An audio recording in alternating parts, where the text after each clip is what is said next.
श्री विठ्ठल रुक्मिणी संस्थान माऊली जागीर यांच्या वतीने परमपूजनीय श्री संत भानुदास बाबा आटाळकर यांचा 28वा पुण्यतिथी महोत्सव मोठ्या उत्साहात साजरा करण्यात येत आहे। मंगळवार 12 ऑगस्ट ते बुधवार 20 ऑगस्ट दरम्यान अनेक धार्मिक कार्यक्रमाचे आयोजन करण्यात आले आहे, ज्यामध्ये हरिभक्त परायण कैलास महाराज चांदूरकर यांच्या अमृतवाणीतून भव्य कथा वाचण्याचे आयोजन करण्यात आले आहे।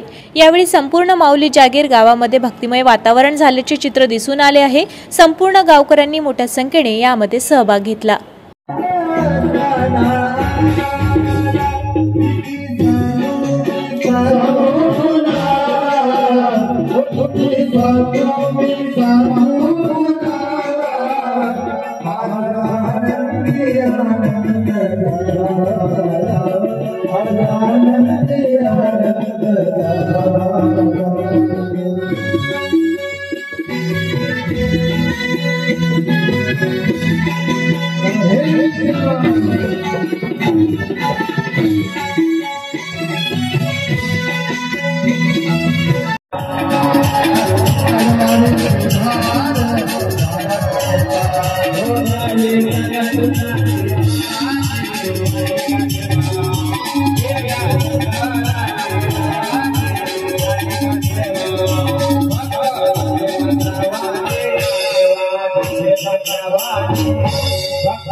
असेच नवनवीन बातम्या पाहण्यासाठी विदर्भ किसान न्यूज चॅनलला सबस्क्राइब करा आणि लाईक शेअर करायला विसरू नका।